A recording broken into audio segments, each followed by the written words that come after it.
جماعت اہل حدیث کے مایہ ناز خطیب، مذہبی اسکالر، محترم و مکرم پروفیسر ڈاکٹر عبدالرزاق ساجد کے نیو بیانات، خطبات، دروس قرآن و حدیث کی روشنی میں سننے کے لیے ہمارے یوٹیوب چینل کو سبسکرائب کریں، فیس بک پیج کو بھی فالو کریں۔ بارک اللہ فیکم۔ اب آگے چلتے ہیں۔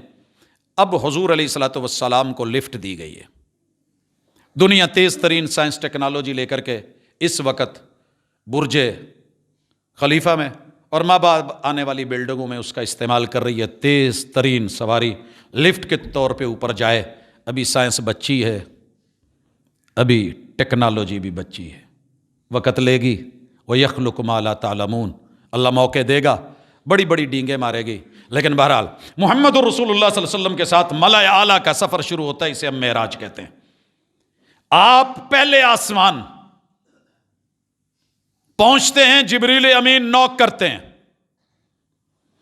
اندر سے آواز آتی ہے، امام کون ہے؟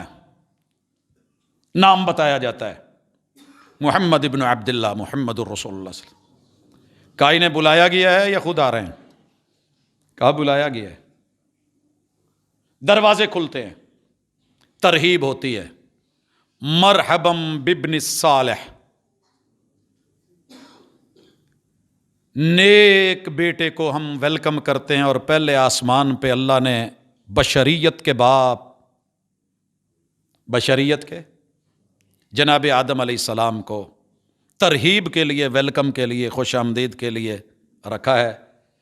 بشر سے بشر، پہلا بشر نبوت میں، آخری بشر نبوت میں، آدم سے خاتم، دونوں کی ملاقات۔ خیر اگلی باتیں تفصیلات میں یہاں چھوڑتا ہوں۔ معاملہ ہوتا ہے، ایک طرف آدم علیہ السلام کے کچھ ہیں لوگ، ان کو دیکھتے ہیں تو ہنس پڑتے ہیں، بائیں طرف دیکھتے ہیں تو رو پڑتے ہیں۔ صحیح بخاری ہے۔ پوچھا گیا کون ہے؟ کہا یہ جو دائیں طرف جنہیں دیکھ کے یہ ہنستے ہیں نا، یہ وہ صورتیں ہیں جو ان کی اولاد کی ہیں اور جنت میں جائیں گے،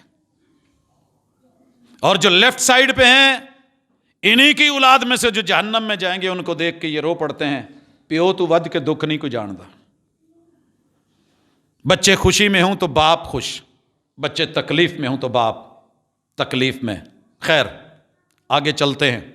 دوسرا آسمان آتا ہے، وہی مکالمہ ہے، دروازے کھلتے ہیں، آپ کو مرحبا مرحبا کہا جاتا ہے، استقبال ہوتا ہے، اور دو پیغمبر جناب یحییٰ و عیسیٰ خالہ زاد محمد رسول اللہ صلی اللہ علیہ وسلم کی تکریم میں وہی بات کرتے ہیں، سلسلہ چلتا ہے، لفٹ تیسرے آسمان پہ پہنچتی ہے، وہی سسٹم، وہی ویلکم۔ کیا دیکھتے ہیں کہ دنیا کا آدھا حسن لیے جناب یوسف تشریف فرما۔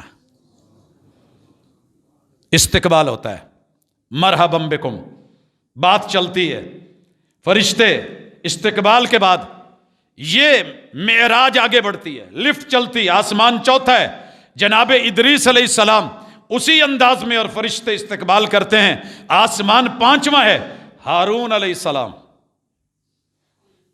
بڑے دبنگ لب و لہجے کے نبی، اور کہتے ہیں کہ یہ سفارشی نبی ہیں، اللہ جب تک فیصلہ نہ کرے، اللہ نے خود من ذا الذی یشفع عندہ الا باذنہ، اللہ نے جس سے جو کام کروانا نا تو کچھ کہلوا کے کروا دیتے ہیں۔ موسیٰ چلے نہ لی بھی کہہ دے۔ موسیٰ علیہ السلام نے کہا اللہ میری زبان میں کچھ مسئلہ ہے، تو اگر میرے ساتھ آپ بھائی ہارون کو بھیج دیں، تو کہتے ہیں جی یہ سفارش بیس کے اوپر، جنہوں نے سفارش کو دلیل بنانا ہوتا ہے نا، اشفعوا تؤجروا، اچھی سفارش اچھی بات ہے، صلاحیتیں ہیں، مواقع ہیں، کسی کے حق پہ ڈاکہ نہیں ہے۔ اللہ نے ان کو نبی بنایا، ہارون علیہ السلام نے استقبال کیا، پانچواں آسمان ہے، فرشتوں نے استقبال کیا، آگے بڑھے، چھٹا آسمان آیا، موسیٰ علیہ السلام ملے۔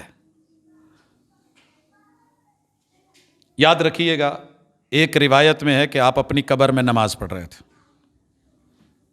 یہاں سے لوگ حاضر ناظر کا مسئلہ اٹھائیں گے، یہ بھی ذہن میں رکھیے گا، اور آپ وہاں پہ کہیں گے یار کوئی گل ہے تو صحیح ویسے، لیکن یہ بھی ذہن میں رکھیے گا کہ جھوٹ کیسے، تانے بانے کیسے ملائے جاتے ہیں، اور جتنی بات ہے وہ اصل مقصد کیسے بلایا جاتا ہے۔ نبی مکرم صلی اللہ علیہ وسلم کو جناب موسیٰ علیہ السلام سے ملاقات ہوتی ہے. آگے بڑھتے ہیں، 7واں آسمان ہے. جناب ابراہیم علیہ السلام بیت المعمور کے ساتھ ٹیک لگا کے بیٹھے ہیں. 7واں آسمان ہے، دکھایا بیت المعمور جا رہا ہے، ابراہیم علیہ السلام استقبال کرتے ہیں ابن صالح کے ساتھ. اور یہ مرحلہ معراج کا، یہاں پہ آگے جو مرحلہ ہے وہ بیت المعمور کی زیارت. اور بیت المعمور کے بارے میں سن لیں کہ 70,000 فرشتہ ڈیلی انٹری پاتا ہے. یہ اللہ کے بالکل عرش کے نیچے، بیت اللہ کے بالکل اوپر، 7ویں آسمان کے اوپر. اور جناب ابراہیم علیہ السلام ٹیک لگا کے ایک طرف جو ہے ان کے وہ بچے ہیں، اور بچے کون ہیں؟ جو چھوٹی عمر میں فوت ہو گئے ہیں، ان کے اندر وہ بیٹھے ہیں. شاید لمبی عمر میں دعائیں مانگی تھی، اللہ پتر دے دے، اللہ اولاد ان کے ساتھ رہ نہیں سکے. اللہ نے وہی محبتیں، وہ بیت اللہ بنانے کا صلہ دیا.